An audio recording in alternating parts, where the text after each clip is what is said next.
Friends in Recovery, the Addiction Recovery Podcast, is brought to you by the Friends in Recovery community, a thriving network of individuals who are fighting back against the stigma of addiction. Join our hosts as they speak up about the real issues of addiction, treatment, and recovery. Friends in Recovery, the Addiction Recovery Podcast, is available on Facebook, Podbean, iTunes, and YouTube 24 hours a day, 7 days a week. Now, here are your Friends in Recovery. Welcome back, everybody, to the Friends in Recovery Podcast. I'm your host, Jersey Ed, along with one of my co-hosts today, Buckeye Bambi. Blah, blah, Beth is, I don't know where she's doing something with her sponsor. Go figure, recovery stuff. I mean, Jesus. Well, like, come on. Like, Bambi. Wait, do you do recovery stuff all day long? Yeah. Or only on the show? Oh, you do? Right. No, maybe I should take a hint from that then. No, just kidding. No, Beth is out with her sponsor, which is great.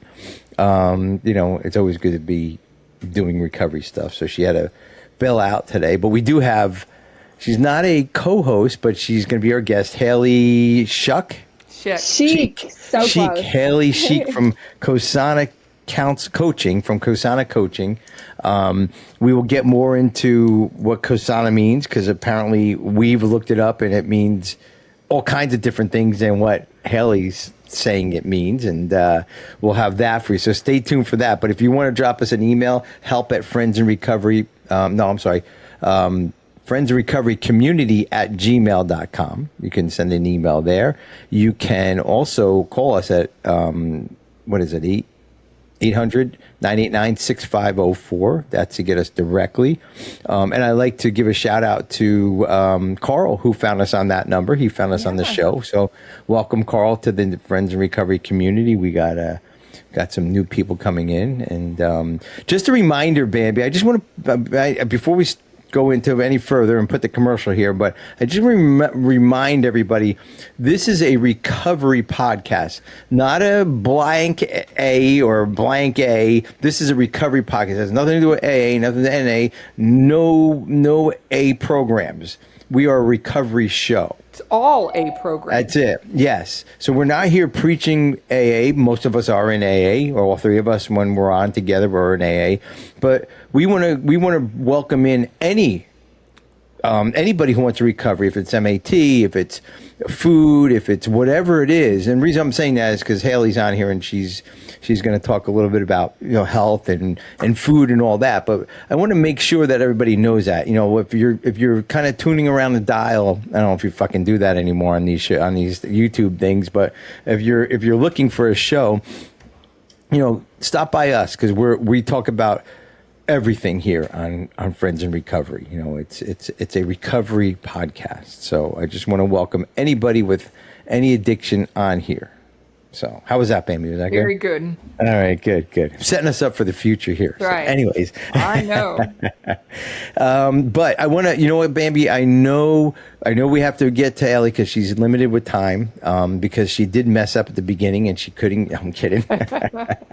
But I do want to make sure that I mention Carl and SoberPod, because they gave us a really nice shout out a couple weeks ago. And it was nice until it got to, we're West Coast, and obviously they're East Coast. I'm like, what? I'm like, are you fucking kidding me? Obviously we're East Coast.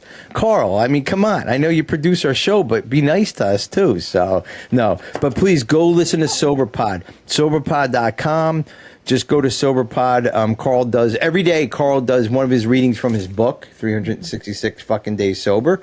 And he puts it out. He reads it every day, and it's out every single day. So if you go over to SoberPod, and look for their podcast, you'll listen to that. But while we're on the subject, listen to this. Are you tired of being called crazy? Have people written you off long ago, but you're still trying to live sober and giving it your best shot? Good news, SoberPod is here to help. The 366 effing days sober daily meditation reader is the book for you. It's not just another self-help book. It was written by a humorous human, if I do say so myself, with a lifetime of experience with addiction and alcoholism, who found a way to get and remain sober. In this book, you'll discover feeling good and doing good can go hand in hand. So if you want to make progress, not perfection, grab your copy of 366 effing days sober today and start your own journey. Stay active, stay sober, buy the book, visit soberpod.com. All right, guys. Buy the book. That's all I can say is buy the book and don't shit your pants. End the story. That's it. Great book. Nothing else.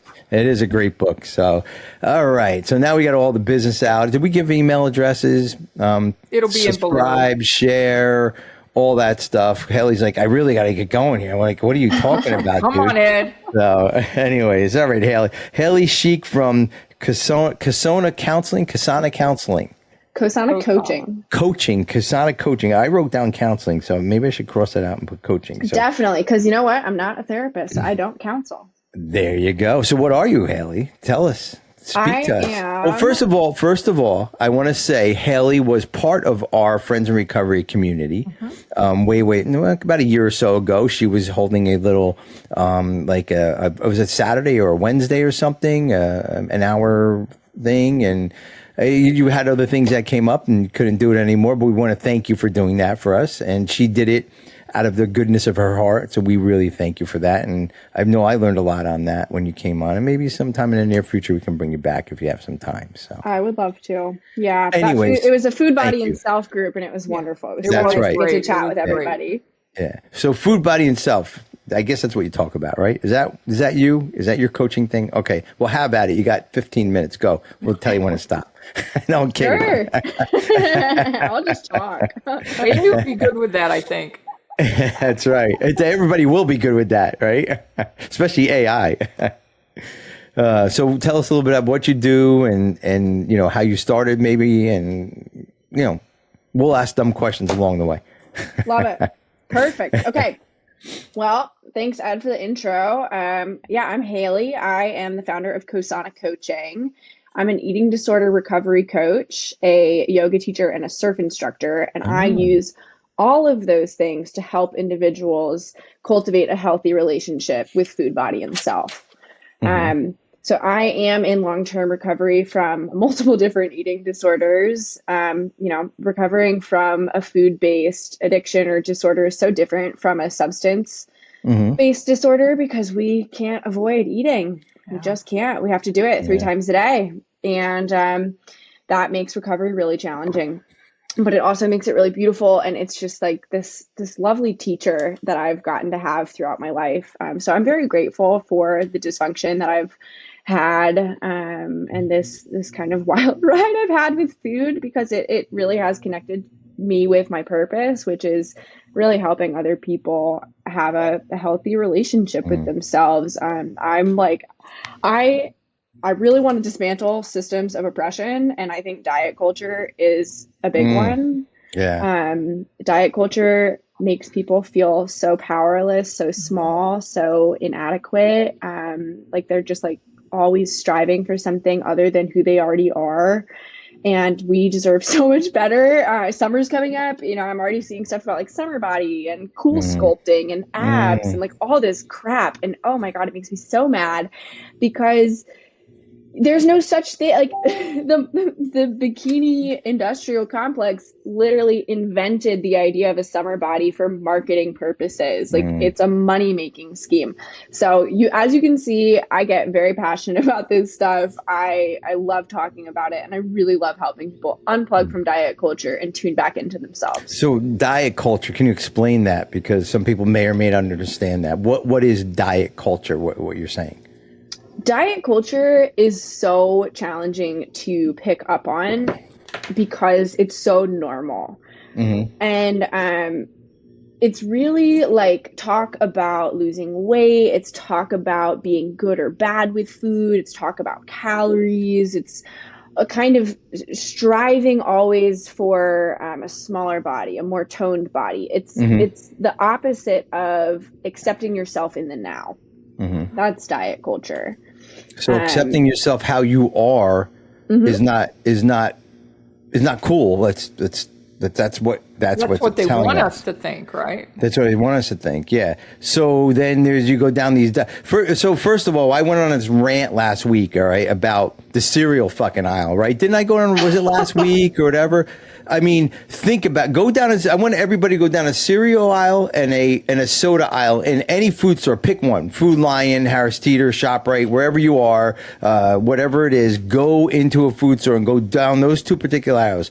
There must be 75 to 100 feet of aisle on both sides full of sugar, every crap food you can imagine. And isn't 10 choices enough? Like a quarter of the aisle, right? Isn't that enough? Apparently not. And then they make it so nice, and you can eat this one, you eat that one, and Chex and diet soda and this, and we're still overweight. Why? Why is that? Is it because of this diet culture stuff? I think diet culture actually makes us more sick. I think it does make us bigger. I don't think that there's something fundamentally wrong with people who carry more weight. I think the big issue with diet culture, the kind of crux of it all, is that diet culture has hijacked our thinking to conflate thinness with healthy, to conflate muscularity with health. And I know that when I had no body fat and I was super muscular and pretty thin, I was not healthy. But did people applaud me? Did people make comments about me that made it seem like they thought I was healthy? For sure. So that's diet culture. Same with I would even loop our habit of talking about how we look into diet culture. Because if diet culture didn't exist, I don't think we would care that much. But when we see people, a lot of people, I hear it all the time, go, "Oh my God, you look great," instead of being like, "Oh, it's so lovely to see you. My heart is swelling to see your face." People are like, "Oh, you lost weight. You look great." True. That's so true. And it puts so much pressure on us when we realize that people we love are perceiving our body first before our humanity. That's when we start to prioritize our body over our own humanness. And that is diet culture, and that's the cycle, and that is what makes us sick. Body before humanity. I love that. I don't love it, but I'm just saying that's perfect definition of a diet culture. Right. How do I look, right? And a lot of people look great, but how do they feel? Right. I mean, how are you feeling inside? Right. I know last night I had a tub of Ben and Jerry's, think of Ben and Jerry's. But here's the thing. I ran 5 miles after work. And before that, I hiked. I'm doing this 29-0-29 challenge. We're climbing Mount Everest. Not climbing Mount Everest, but we're doing the elevation of Mount Everest in Ontario in the summer. And I'm training for it. So my thought was, okay, well, I climbed for 2 hours at the gym and I ran another 5 miles on the road. I can have Ben and Jerry's, right? But it does bother me after I eat it. So the addiction piece kicks in. And then after I eat it, I'm like, so my two schools of thought here, and just kind of guide me through this one. If if this is kind of how I've been programmed. I ran really hard. I did what I had to do, and then I ate Ben and Jerry's, and I felt guilty for it. Should I have those feelings for it, or is it there's just something that, oh my God, you shouldn't be doing that, or I don't know. Even a hot dog I was eating before on here, you're like, oh yeah, it's gonna. I'm like, what the fuck? What kind of health coach is she? She's telling me, that's kind of behavior. But I get it. That's addict behavior. That's addict thinking, because what you're saying is, listen, I did all this shit today. I deserve it. What would we say when we'd come home, want a glass of wine or a drink? If you did what I did, you would pick up too. But I think food's different. Here's the deal, though. You don't have to deserve or earn ice cream. You could not have gone for a run and you could still eat Ben and Jerry's. And the actual problem is whatever you believe about eating Ben and Jerry's, because it made you feel guilty. So what do you mean? What do you mean? What I believe about Ben and Jerry's, or any food? Let's put X food in there. What does that mean? What I believe about it? All right. So you told me that you felt guilty after eating Ben and Jerry's, even though you felt like you earned it, which is that we would call that diet culture talk too. Earning food, diet culture. Okay. You don't have to earn anything to eat it. Like you can just eat. Okay. And I know that sounds, like you can just eat. That doesn't help anyone, right? But at the end of the day, it is that simple. Once we peel back all the layers that have been put on top of us, all the shame and the shoulds and the don't eat this, eat that, that's all the diet culture speak. But when we get to the bottom of it, you can eat what you want, and you get to decide how you feel about it based off of your own values, your own body, your life. I love ice cream. Love it. I love it. I would eat it every day if I had it in my fridge every day. And I don't think that's a problem. Okay. I don't. And because I have so much permission to eat ice cream, I can have it every day if I want it. It has no power over me. So I don't feel guilty when I eat it. And when I eat it, I don't feel like I need to eat all of it because I know I can have it again tomorrow.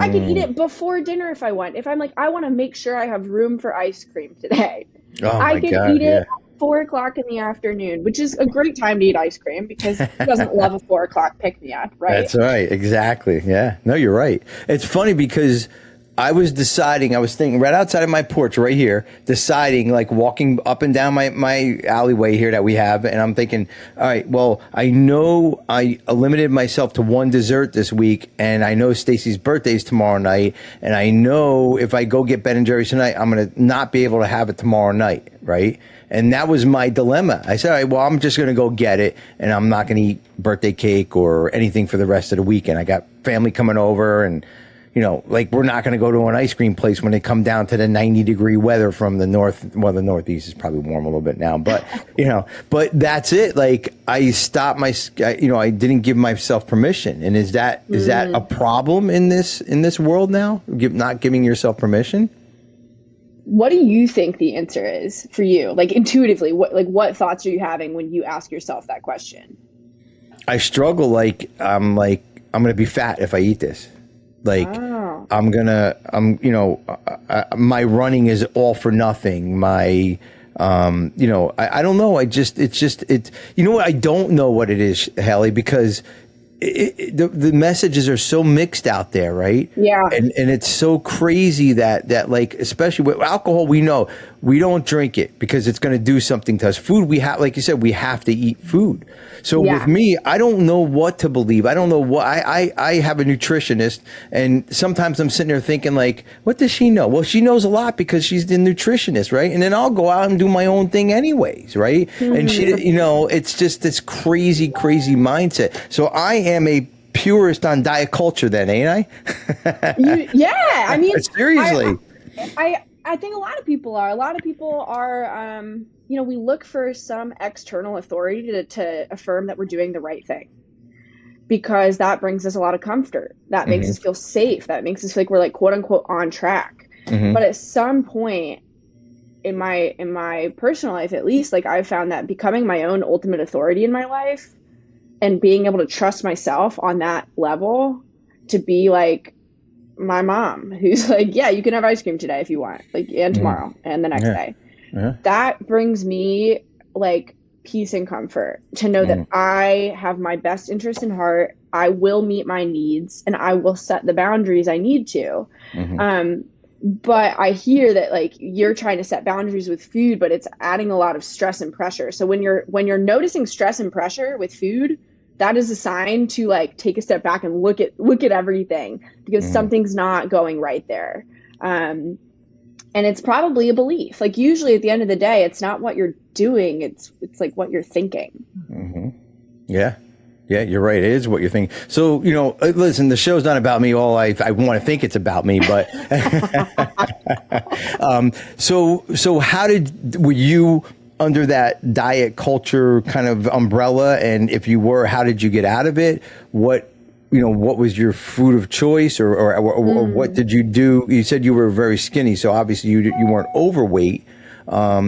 And that looks different than somebody that's 400 pounds, right? I mean, you look at somebody that's 400 pounds, like, wow, that person's going to die. There's a problem there. You look at somebody like you that's in good shape, like, wow, she's in great shape. What a wonderful person she is. And I want to stop you because that is part of diet culture, that thinking. Yeah, of course. You actually don't know if I'm healthy. I am. I feel very healthy. Okay. I am. But you were able to make that assumption about me based off of my body. Right? Okay.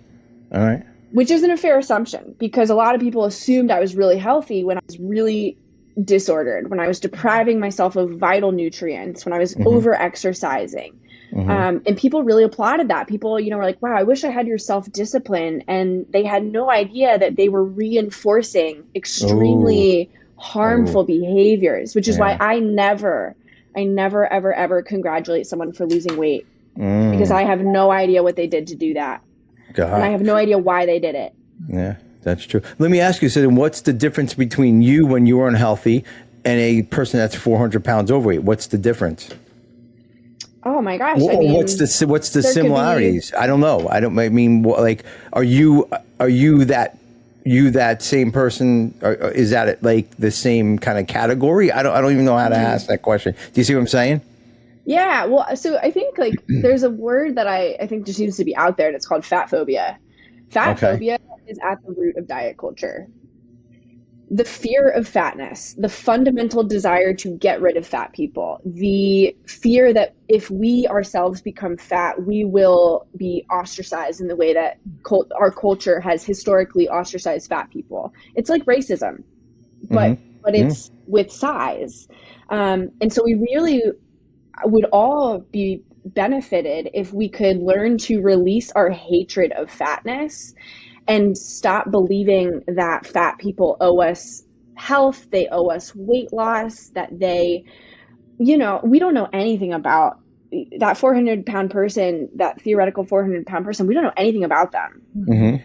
And there's so much that's not understood about obesity, and there's so much that's been misunderstood about obesity. It's all just like behavioral issues or this or that. Well, there's a lot of genetic stuff, and the body keeps the score. A lot of people who have obesity have like really severe trauma.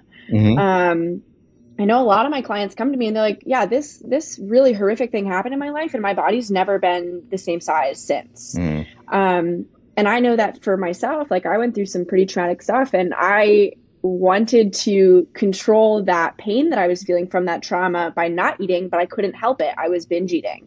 I was soothing. I was insulating myself from the world.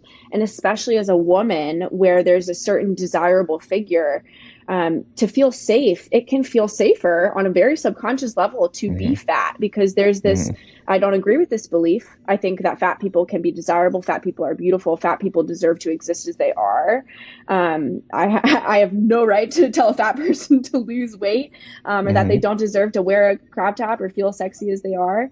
But there is a cultural stigma that fatness is not sexy, that there's not a desirability around that it's just some like fetish.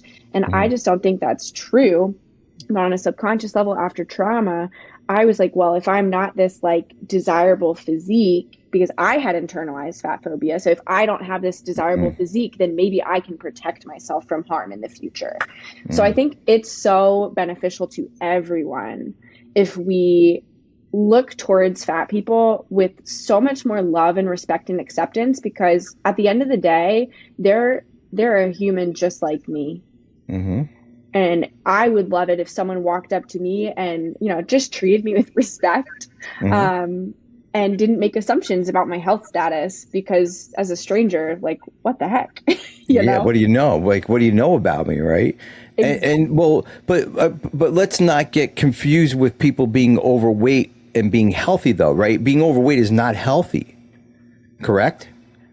Sure, but neither is being underweight. Neither is an eating disorder. So I think at the end of the day, it's not really about size. Okay. Like we so get caught up in size and pounds and the BMI. Like the BMI is literally bullshit. If you start looking into the BMI scale, I actually just saw a post on Instagram. It was so good. It was this woman who's real thin. She's at the very bottom of the BMI, like 18, 19. It tells her she's in a healthy range.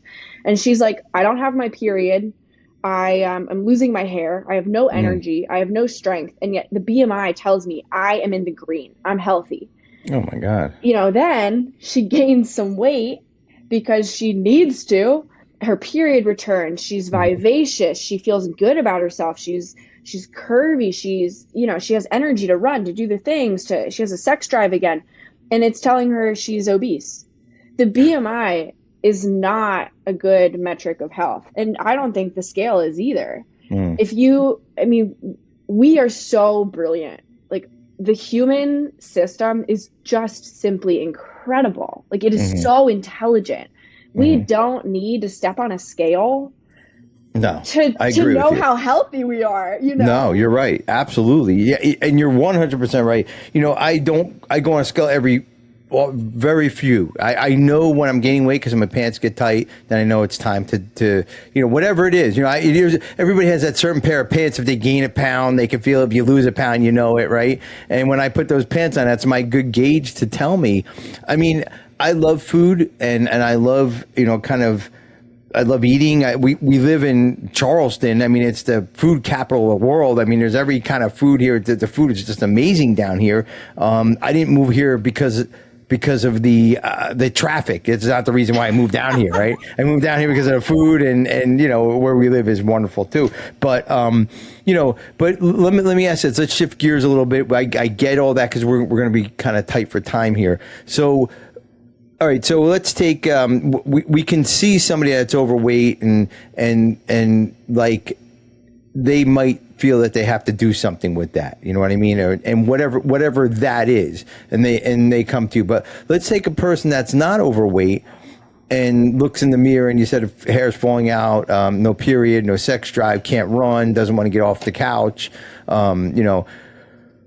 How do you identify that? Like, you're looking in the mirror, you're looking on the scale, and you're looking at your pants, like, everything, like, I look great in a bikini. No, I don't look great in a bikini. Well, I never wore one, so I probably do look good in a bikini, but next podcast. Next podcast, the bikini podcast. But, by the way, the man or woman whoever, I'm sorry, ladies, this is a man thing, but the man or woman whoever invented the bikini and got you ladies to wear it in public is a fucking genius, guys. Sorry, he's a genius anyways, or she. Well, that's a whole complex. Like, the bikini industrial complex is something you can Google it. Like, it's it is so tied into diet culture and the weight loss industry, which, by the way, these are billion-dollar industries. Yeah. So when you wake up in the mirror and you think like, God, I hate myself, or like, I'm worthless, or I'll never be good enough, or like, how could someone love this? Like, someone's making money off you thinking that, and like someone else. Yeah. A lot of other people actually have trained you to look at yourself that way. And it's so sad. Like, we deserve so much better. Like, oh my God. I agree with you. I agree with you. And we're not just our bodies. Like, so for that to be the first thing that we see and judge ourselves on, the body becomes the scapegoat, really. Like, it becomes a scapegoat for everything because it's the only thing that's tangible. We can't like hold our feelings in our hand and be like, dang, that's ugly. Like, that hurts. Yeah. Well, you can look at your body or hold on to the belly fat, which you've internalized as bad, even though I've come to see mine as beautiful and necessary and healthful. But you can point to that. And so it's so much easier to be like, well, that's the problem. If I just get rid of that, then this feeling will go away. Oh, yeah. That's not where the feeling started, actually. No. So it's not going to fix it. So weight loss and weight gain, either side of the spectrum, is from maybe a trauma or a lifestyle or genetic, is what you're saying? All of it. All of those things. I mean, here's the other thing with diet culture, right? Diet culture trains us to believe that we can have the same body always, and that we should, and that it's a moral failure if we don't. If our body changes in size, it's a moral failure on our part, which is bonkers, because as a woman, in her menopause, my body changes. Yeah, think about menopause. I mean, we have along our entire life spectrum, we have seasons, right? We have youth, we have like adolescence, we have adulthood, we have matrescence. Like, we have all these times, and our body is by natural design going to look different. But then we talk about on a daily basis, like, my body and belly size fluctuates throughout the entire 24-hour cycle. On a monthly cycle, before I ovulate, I have, my muscles can handle more, like, I can do more cardio, I don't have bloating, I've got a ton of estrogen and all the happy hormones, so I'm like really, feeling it. After I ovulate, though, it's like a plane crash. Like, like it's you're not supposed to really be lifting heavy, you're not supposed to be doing heavy cardio. So like, this idea of like always doing the same thing and going hard and being consistent, like especially as a woman, like that's from diet culture. That's not like honoring our cyclical nature and the fact that like our body needs to slow down. It needs to go into fall, into winter, and winter is like menstruation, where we actually shouldn't exercise at all, besides maybe like gentle yoga and a walk. Like really rest, because that's what rejuvenates, replenishes our energy. Diet culture and chronically trying to lose weight and chronically trying to stay the exact same when we live in the physical world, and the physical world is constantly changing. I mean, you're just chasing your tail. You're just exhausting yourself trying to achieve this goal that was never meant for you. But diet culture teaches you to pursue.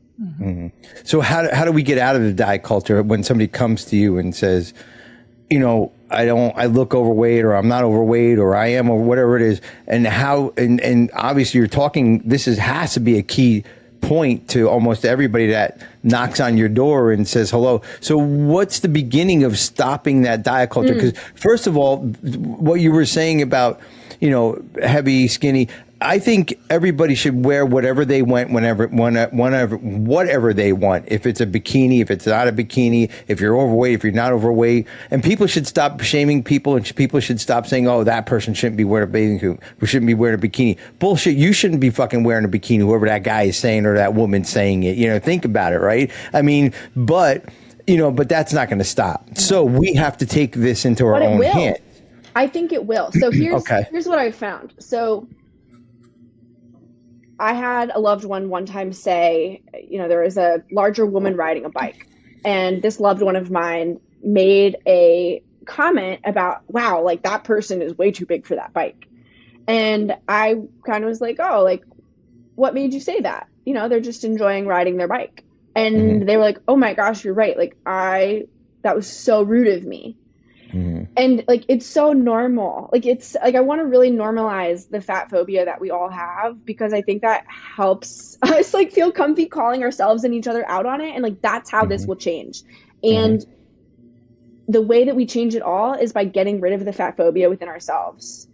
It's like the way that we help overcome racism is we learn how we are unconsciously being racist, right? So we can't change the whole system. I would love to. I'd love to just be able to like do that all, but it's all inner work. It all starts with us. Well, we only can change ourselves. That's it. Right. Like if it's food, if it's alcohol, if it's mindset, if it's thinking, that fat people shouldn't ride a bike, or if it's black people shouldn't do this, or if it's white people should own it. You know, it's first of all, it's fucked up thinking, right? I don't, that's number one. This world is so cruel, right? But I can't worry about, because the election's coming up, and you hear about this one here. I don't have any control over it. I only have control over what I do and what my world is. And if I can influence other people to be like me, or not to be like me, or just be okay with being okay with whatever that looks like, and being okay with people. That's the only thing I can do, And then in turn, maybe somebody who has this, who may look like you and has, like, oh my God, she's so beautiful. She's, she's in great shape, blah, blah, blah. We'll go get help with somebody like you, right? And figure that out. So what does that look like? Again, like I said, that diet culture, how do you get, we have a couple minutes here. How do you get somebody to understand you're okay the way you are? Like you understand you're the okay where you are. You're talking a little bit about your belly fat. I don't know if you have it. I'm not sure. But your face doesn't show it. But listen, you were okay with saying that on a podcast, and I love that. I think that's wonderful, right? So how do you get somebody started to go there? Yeah, I mean, it's a long journey, right? Like I've literally been doing this work over a decade. I have been doing this work for over a decade, and I'm committed to myself. Like, I think at the end of the day, like, I have made the choice to not reject myself. I have made the choice to have my own back and to give myself the benefit of the doubt. And I have fired my critical inner manager. Like, she was doing a shit job. I used to think that being self-critical, like, was necessary to stay motivated, to stay quote unquote, like, in line or safe, or like achieve my goals, or like, I used to be afraid that I would just become obese if I like wasn't kind of mean to myself. But that's ridiculous when you think about it. Like if you think about it, like an employer, if you had like a micromanaging, condescending, mean employer, like how much would you get done under their leadership? Not much. No. But if you had a kind and compassionate leader who still held you accountable to meet your deadlines, but was like, hey, I'm here to help. Like, I noticed you kind of like struggled with this. Like, what do we need to do to like enable you to do this? Like, whoa, that's really nice. Thank you. So helping reflect back to people the level of critical, like shame, like criticism and shame that they're projecting onto themselves is a key component to getting people started on this journey. Because people don't want to be mean. Like they don't really want to be mean to themselves. Sometimes there's some needing to uproot the belief of I deserve it. Like I'm worthless. I'm a piece of trash. I really do deserve this kind of treatment. And that's some deeper healing. And that happens a lot. Most people with eating disorders have trauma. 50% of people with eating disorders also have substance use. So a lot of people, they ditch the substances and then food gets really weird. Like that happens all the time. It's so common. And it's a different kind of recovery. It is. It doesn't really matter. I agree with you. Absolutely. So, so we started off with the question, what is Cosana? What does that mean? And you said you made up the word. And we were Googling it. We were looking it up and we were coming up with diabolical people and suave people and, all this stuff. And then we find out that you made it up. And at the beginning of the show, we were going to talk about that. But obviously we got into some great conversation. I mean, it's wonderful. Just if anybody could even just understand diet culture and how deep they're into it, and there is help to get out of it, no matter what you look like. If you look normal, whatever, there is no, I always say there is no normal. The only thing normal in somebody's house is the setting on a fucking dishwasher. That's the only thing normal in somebody's house, because from house to house, normal is different, right. And my daughter, I'm gonna get to the Cosana thing, but my daughter one day, I think you know her, but she asked, we were going past her friend's house, and this is how I realized nobody's normal, right? But we're going past her friend's house, and she goes, Ed, she calls me Ed because he's Stacy's daughter. She goes, Ed, how come so-and-so, I don't want to name her, so-and-so's family can't be normal like ours? I'm like, oh my God. I'm like thinking to myself, that's when I realized like their normal is different than our normal. Your normal is different than your normal. And that could be like with where our weight is, or our health is. Like you're saying, there's seasons, there's a winter, there's a summer, there's a this, there's a that. And you have to be okay with it, because that's when all that bullshit starts with, they should look like this, or the commercial says you should wear this bikini and, you're 20 pounds overweight, cold sculpting. I don't even know what the hell it is, but here's my I don't either, but I hate it. I know, like if you're not getting any kind of like, if you're going somewhere and getting fat sucked off of you, you're going to gain it fucking back again. That's my thoughts, because you have nothing to anyways, this is we're not going down that rabbit hole. So, that's my thoughts on all that. So there is no normal anywhere. So when somebody comes to you, they want to say, I want to look normal, and they have to look as normal as they want to be, whatever that is, correct? Yeah, they have to learn how to feel comfortable defining healthy for themselves. They have to become the authority in their life, in their relationship with food again, and like rebuild that self-trust. Like we so outsource that. Like we will outsource it to anyone. We want anyone else to tell us what to eat, a nutritionist, a diet, like keto, this, that, or the other. Yeah. Like, but at the end of the day, your body knows, and you can trust it. Yeah. But it takes a lot lot of time to build that trust back if you've lost that relationship. Absolutely. Shit. You were saying should. You were talking about diet culture, saying like, well, diet culture says we should look like this, or if you wear a bikini, it should look like that. That is actually a really common starting place for me and my clients. They come in with all these shoulds. Mm-hmm. And anytime I hear should, I just replace it with shame. Because when you should on yourself, you're shaming yourself. You're saying I should be something other than what exactly I am right now. Yeah. Yeah. And so learning to just simply replace that word with, it would benefit me if I, went to bed at 9 instead of I should go to bed at 9. It would benefit me to go to bed at 9. That sounds really different. There's no shame. It's a positive now.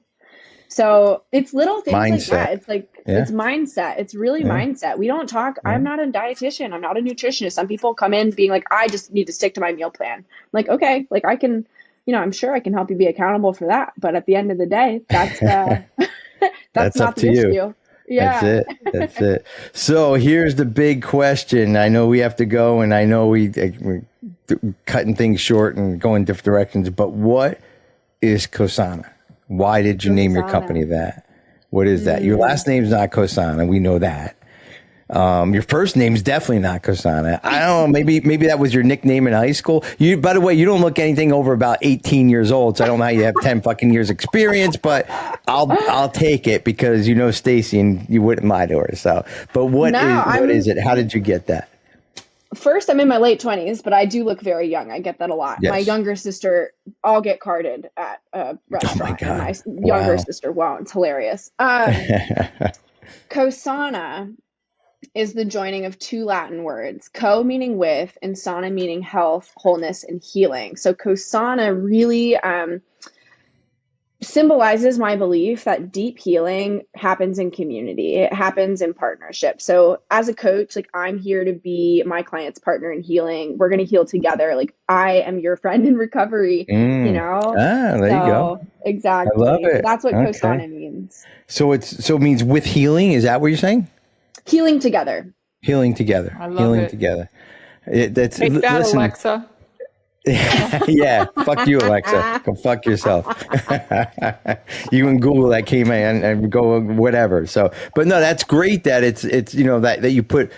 Guys, if somebody put that kind of meaning behind a name, they have to be good. So please, I'm going to have all your show information below.